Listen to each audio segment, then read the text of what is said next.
morning, and you're welcome again to your darling station, Living Radio 90.9. We are back again today. We're sorry last week we were carried away by lots of activities in the station, and that's why you couldn't hear us. But today we are back again with our program, Issues of the Moment. In today's Issues of the Moment, we'll be looking at the cattle dealers in Abia State that sued the state government over planned demolition. Before now, the state government had planned remodeling the market to ensure it becomes market as it is named and not a dwelling place. And instead of the cattle dealers to be happy about this, they decided to sue the state government. Meanwhile, these guys are not indigent. Though that's not what we're talking about today. What is wrong in remodeling a market that has caused a lot of problems in the state now? And this is the only governor that have decided to look that way. What's the big deal? Today, as usual, I have a brother who is a wonderful analyst, and then he's also a current affairs analyst. He is a historian also. I am talking about Nnamdi Elekwachi. Comrade Nnamdi Elekwachi is a historian, and not just a historian. He's a man who loves dealing with dates and numbers, and he's here in the studio to help us do justice with this topic. Cattle dealers sue Abia government over planned demolition.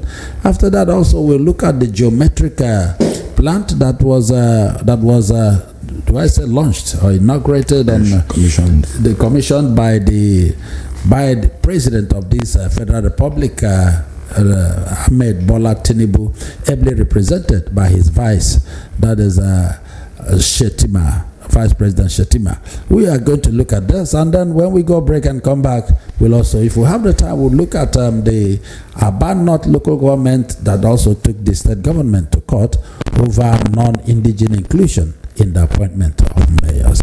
These and many more will be coming your way. Comrade Nnamdi Elekwachi, you're welcome to the program. Thank you so much for having me. It's such a pleasure to be here. Good day to you and to our listeners out there. All right. First and foremost, let us start with the cattle dealers in Abia State. We know much has been said about the what is it called? That is a new Munuchi, that cattle market there.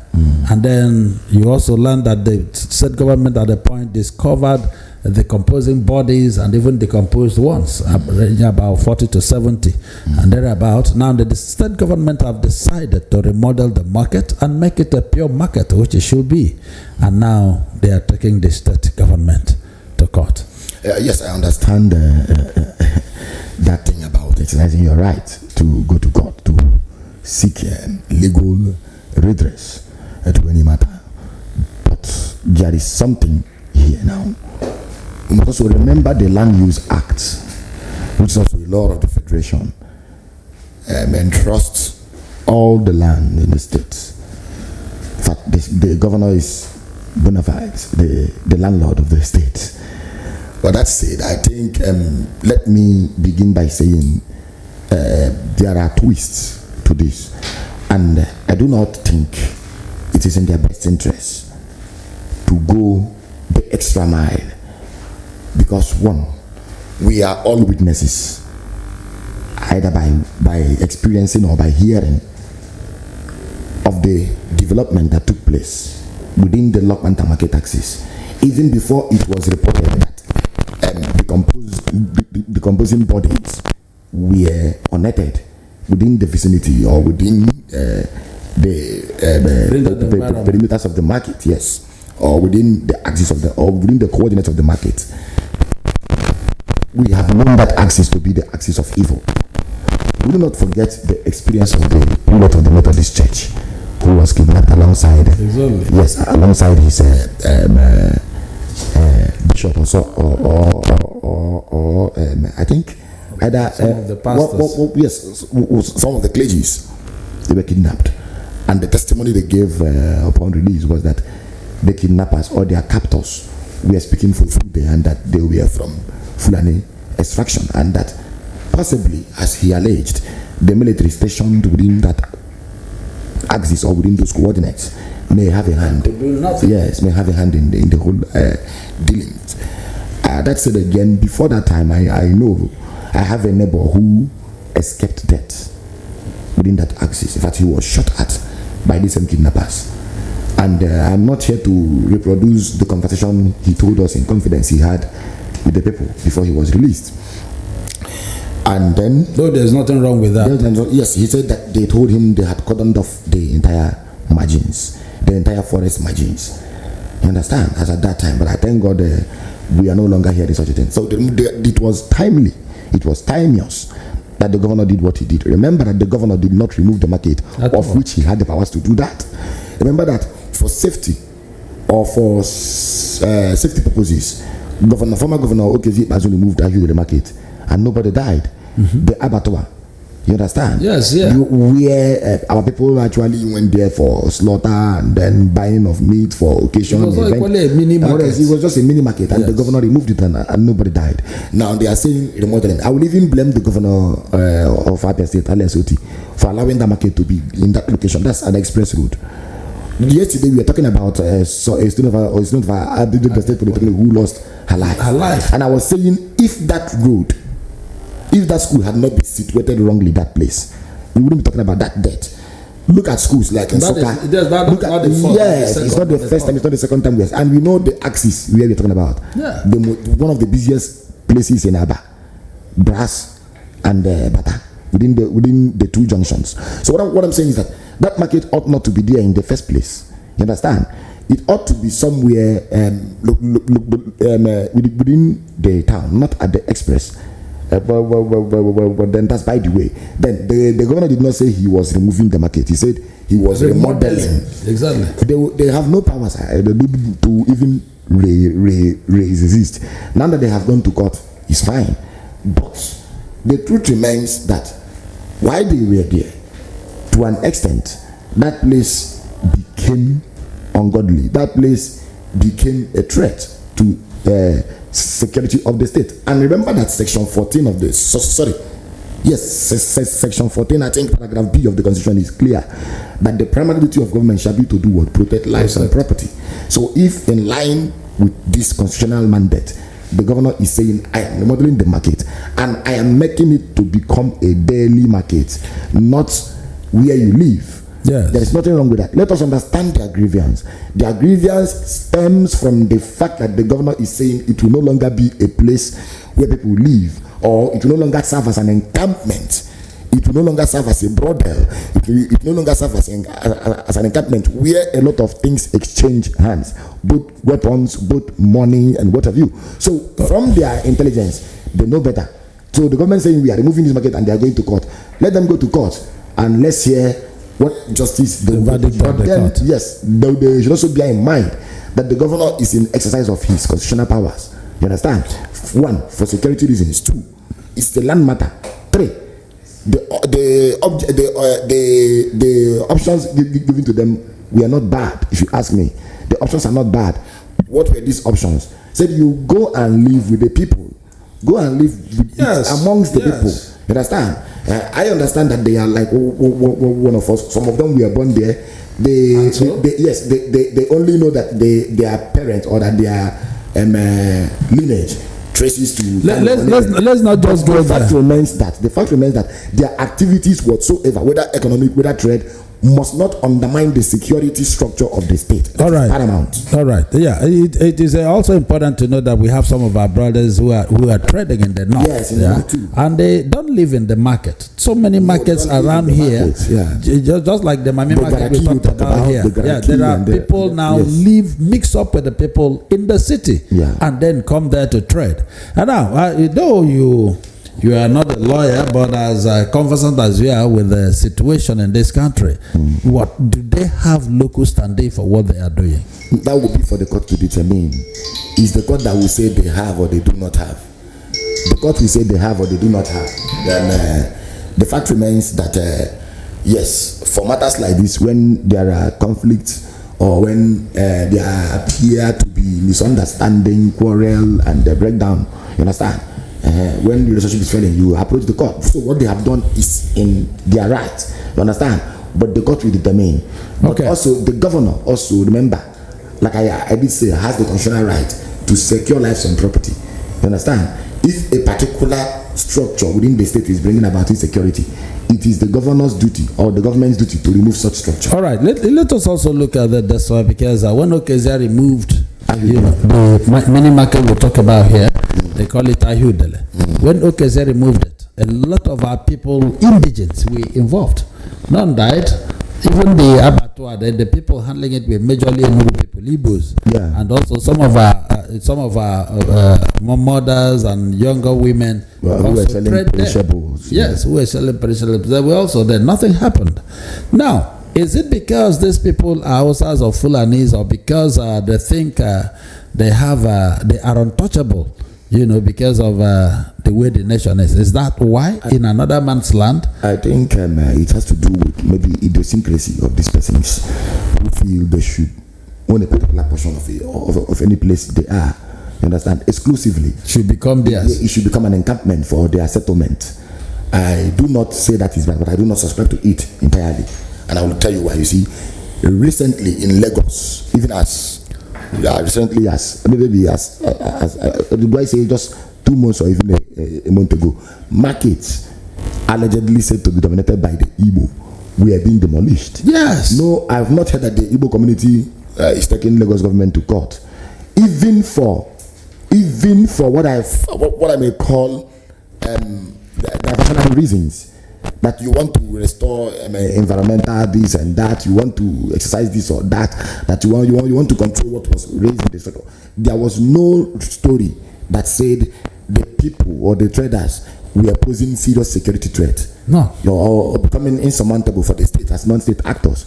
But in this case, there were indicators, there were pointers to the fact that this place had become a no-go area, as we say it. Yeah, exactly. I remember vividly a journey I made some time ago, about 4 or 5 years ago. I stayed in Enugu, where I attended a conference. Because of the fact that the organizers could not do or could not finish in time, I came to the Enugu Park, the Peace Mass Park, by 4 p.m. Around 6 p.m., the car had not left. I had to call the organizers and say, you guys must make sure a reservation is booked for me. I cannot go back. It's a threat. Imagine if I were in Omoaya. I wouldn't bother anybody. I'll simply come back. Yeah, exactly. Why did I not come back? I didn't come back because one, my neighbor had been a victim. You understand? Because of I've also heard details and accounts. Remember that from that particular axis, the terror incident went to as far as Abia State University. Within the coordinates of Logba, down to Uturu, lecturers, students were being kidnapped. Down to Isukwato, down to Ovim, lecturers, students were being kidnapped. So at a point we realized that this was just a threat, an enterprise being run being run by some. Because folks. you mentioned the event in Lagos, I think about it. The Igbo man, the one they call Zendigbo in Lagos, yes, simply because he said when the demolition became so much and the way they were maltreating the Igbos in Lagos became so much, he only said that if he continues this way, he might involve or inform the IPOB. Yeah. That is his. Do you know he's still in cell today? Yes, he's still in detention, and many reasons had been adduced as to why he's still in custody, even when we've not. I'm not sure there is a hearing for now or any substantive decision. You understand, handed down by the court. But that's, by the way, it's unfortunate. But you see, in Nigeria, we have this belief: a particular group feels they are. They are the special breed that must not be expended or that should be seen as above the law, untouchable of the land. Just the psyche or the mentality of born to rule. That idea still reigns supreme amongst certain folks, though not all Nigerians, but certain folks, understand. And it's high time we check that. And I will tell you this: you see, markets. Even the state government is even way beyond market. Markets are controlled by the local government. So if Umunochi Local Government Council, as one of the 668 local government areas or councils in Nigeria, say today, we want to remove this market, we want to repurpose it, or we want to convert it do, and it is still within their right, but then contestable, because it is the law that will tell. But if I am to say, I do not see the local standing of this matter, but the court will actually decide. All right.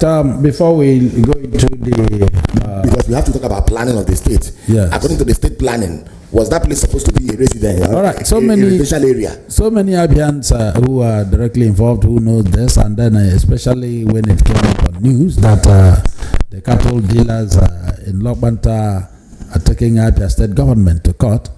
So many persons had frowned at it, and some people think that Mr. Governor is being oversoft, or rather treating them with a kid's glove. What do you say to that? Yes, that was why I asked the question I asked. I said, well, isn't the governor being magnanimous, understand, enough to be taken for granted? One, he didn't say, I am removing this market like I did say before, of which he would have done. In Lagos State, I did give that example. In Lagos State, markets are being demolished, not one, not two. Markets have been demolished, allegedly said to be dominated or protected by the Igbo. But the Igbo community had not taken their host government to court. So if they had done this, I think they had taken it. I think they are trying to up the ante, and I believe that the government must now find every reason to see to the logical conclusion of this matter. Remember that ever since this proclamation was made, we've not been hearing kidnapping. Exactly. And that's within that axis. So it means that a security measure has been taken. All right. One of the viewers, we're going to go on a very short break. When we come back, issues of the moment will continue. Remember, as we come back, we'll be looking at the geometric and also the Abia North local government area that took also the state government to court. This and many more you hear as soon as we come back. Don't go away. Please stay. Our wonderful listeners, I'm glad you're still there, and we are back again. Thank you for being there. Right now, we're going to look at two things. Like I told us earlier, we're going to look at the Abia Geometric Power Limited. About a few days ago, just about 2-3 days ago, the vice president of this country, Shetima, was in Abia State to ensure that the power plant was commissioned. And before now, we were promised that as soon as that happens, that there will be 24 hours power supply in Abia State. The indigenes of Abia, especially the industrialists, and Abia is a commercial city. Every other person jumped up, and we're very happy about that. Comrade, you are part and parcel of this city. Yes. You've lived here for quite a long time. All my life. And okay, all your life. So what happened? And then the thing has been commissioned. Are you experiencing steady power supply? No, not yet. But certain things need to be cleared, and that is why the role of the press and the dignity thereof must be upheld. And how do I begin? I begin by saying there are things I would want to blame the geometric company, as in the Abia Geometric, understand, for. And then things I would also talk about. I think what is happening now, we are seeing many twists, many sides to this particular story. There is the politics side about equity and no equity investment, you understand. And then also we are also seeing administrative issues, even bureaucratic bottlenecks that actually that nearly foiled or that nearly stalled what we witnessed. First of all, let me congratulate Professor Barton Naji for such a laudable achievement, the first of its kind in Nigeria, in a country where in the year 2004 the National Integrated Power Plant project was actually launched officially. But today, after 20 years, we are witnessing the first independent power plant in Abia. So it's no mean feat, it's no mean achievement, it's remarkable in many ways you want to look at it. But what people like us are faulting or are saying shouldn't have happened is this: the fact that there will be 24-hour uninterruptible power supply is also a given. It resides with the company, the Abia Power Limited, which is a subsidiary of Geometric. Yes, fine. But I think what I did not actually commend was the fact that the commissioning seemed to look like that of Dangote Refinery. Yes, you've not come on stream fully. You've not actually been activated. You've not even mapped out a particular area. In this case, in this instance, for geometric, you've not mapped out a particular area. Maybe you say in Osisioma where you have those turbines, and you say we are triggering one of the turbines, and look at the areas we've actually mapped out. We'll have on uninterrupted powers. Then you commission that one, and then promise Abians that going forward, light will be restored and they'll be having access and enjoying uninterruptible power supply. But unfortunately, you commissioned it to represent that as in the entire Aba. I'm not even sure that Osisioma has light now as we speak. So that's where I will say no, I do not subscribe to this entirely. But then what that project actually represents for Aba, the commercial NAF center and then the emporium of the southeast is quite significant in many ways, more than one. It will create both direct and indirect jobs. It will bring about investment here, both for foreign and local investors. And I'm even hearing that businesses and firms are trying to relocate. It's a beautiful thing. We will welcome them, you understand, and create an enabling environment for their businesses and their work to thrive. But the truth must be told that if I am to say, I would have said the project should have been commissioned when everything had been, in fact, when everything had been concluded concerning it. That said, again, there is also the political side to it, but we must also forget that the Aba Power Limited project, through the geometry, is not a one governor's narrative. It's not one governor's narrative. Mm-hmm. It's a narrative that transcends, in fact, that started from the government that was there in 1999. I would tell us a little about it, and I'm sure certain persons who are friends of the media are aware and privy. You understand? Because of this, what I'm going to tell now. See, in 2004, when the federal government, like I did mention, talked about the NIPP, the National Integrated Power Plant, a project, a private sector-led project that will enable private sectors to play in the energy sector, then went one better by backing it up with an act known as Electric Power Sector Reform Act of 2005.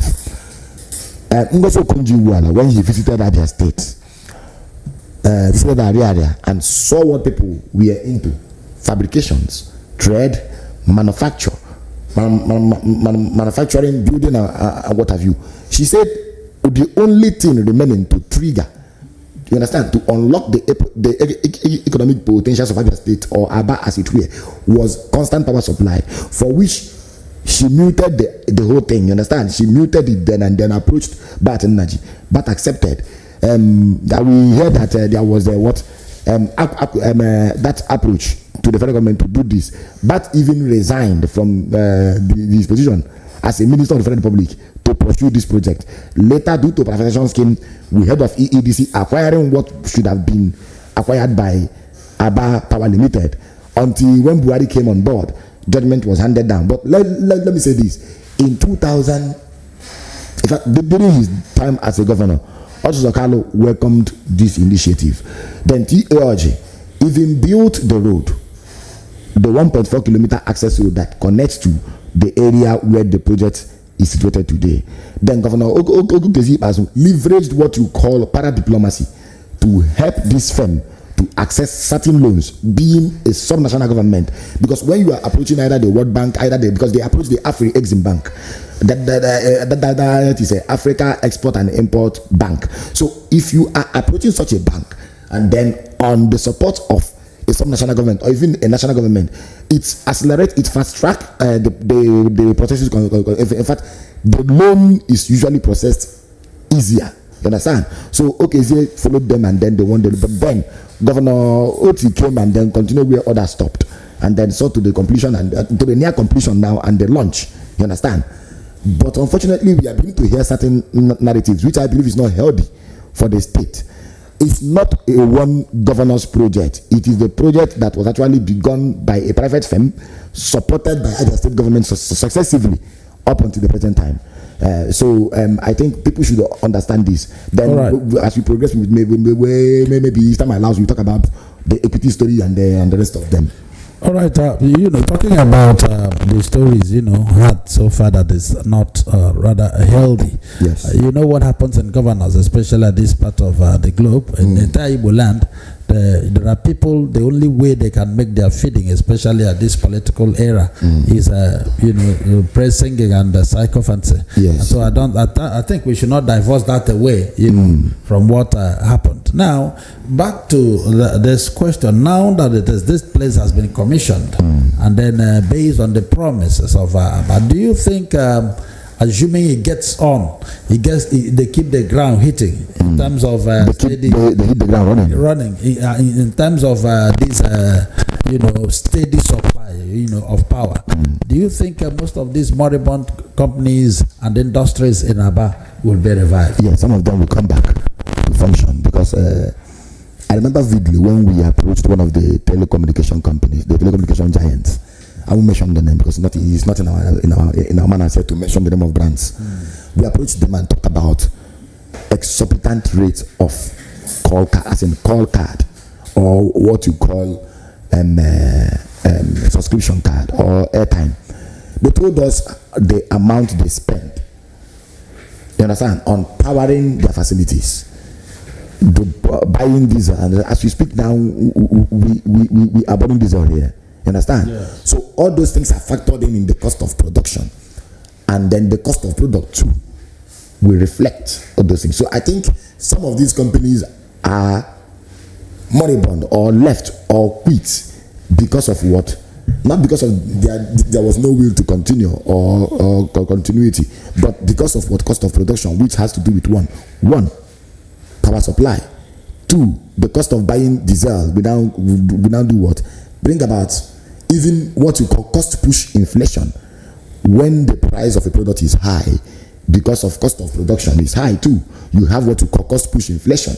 You understand? Now that's by the way. So what I'm saying is that yes, it will allow certain moribund companies to come back. It will even enable new ones to take off. You understand? And then hit the market, and we are going to experience exponential economic growth, private sector led growth.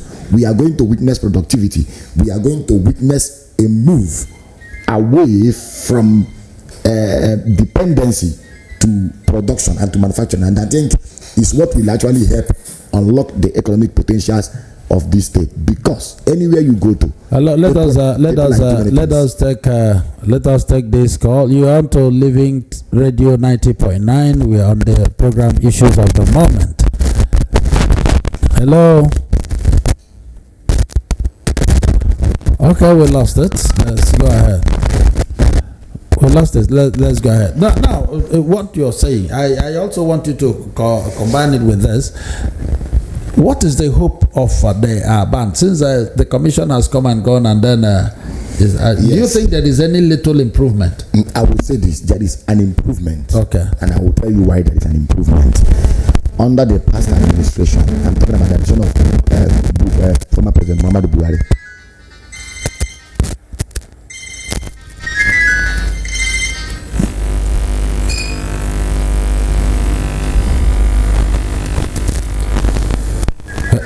Hello. Yes, this is Living Radio 90.9. We're on the program Issues of the Moment.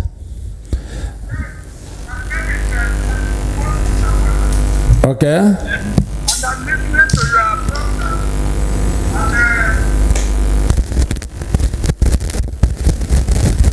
Hello, we are listening.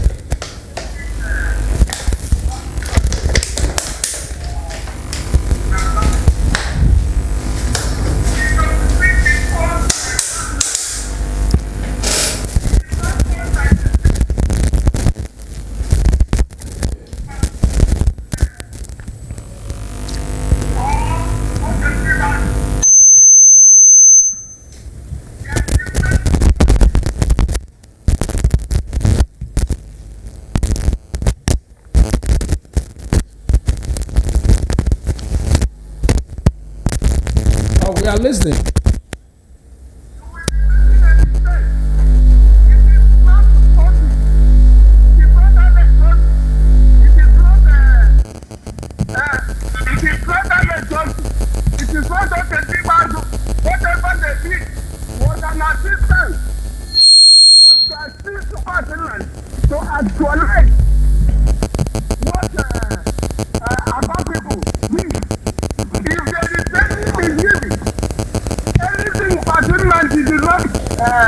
I think the glory should be to Parliament. If there is anything he achieves, the glory should go to Parliament.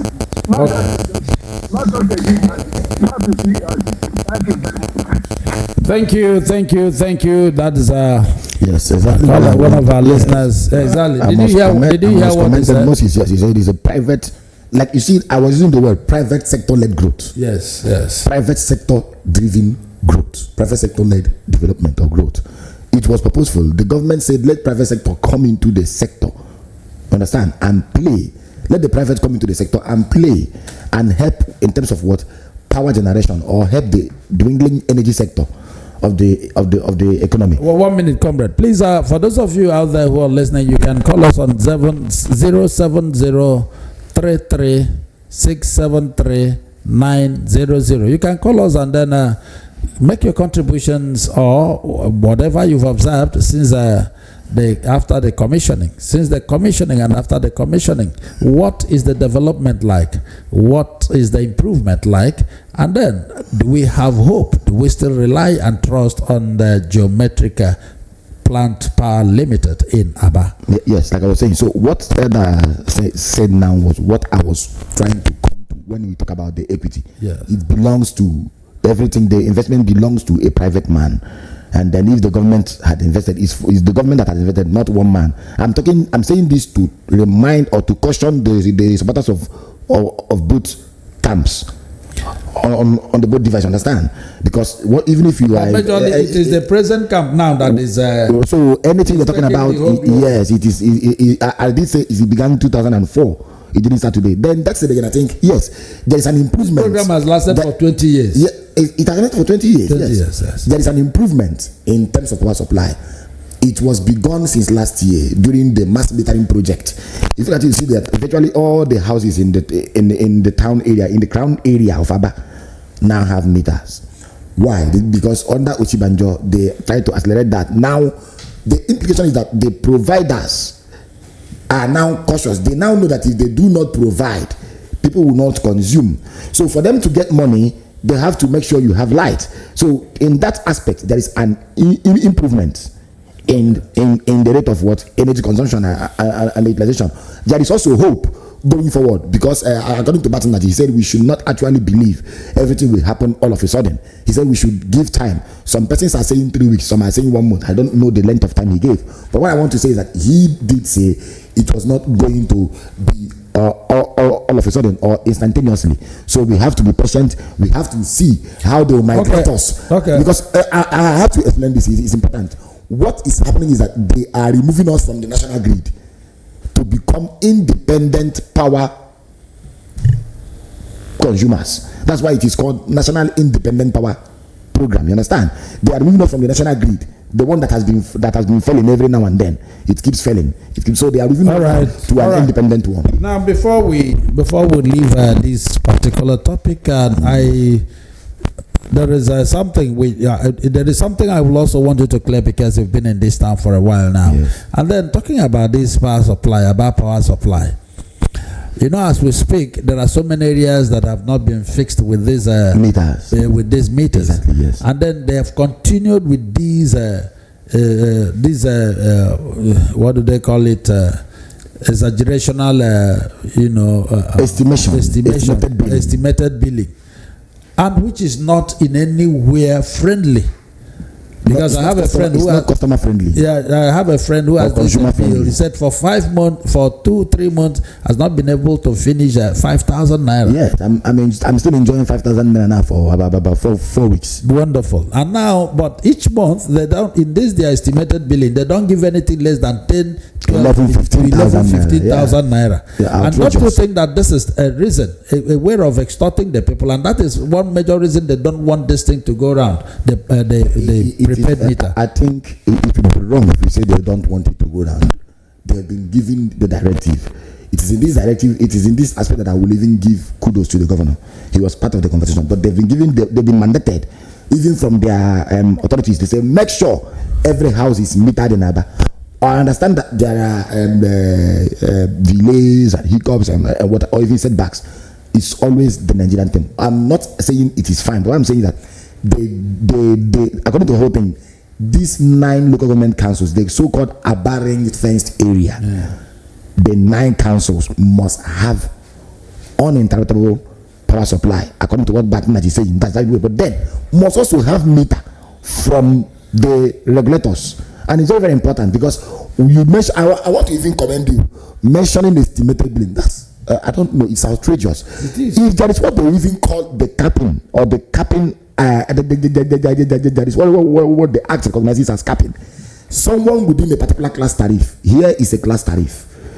You understand? We are close to industrial cluster. You understand? So you don't expect yourself to pay what someone close to a residential area will pay.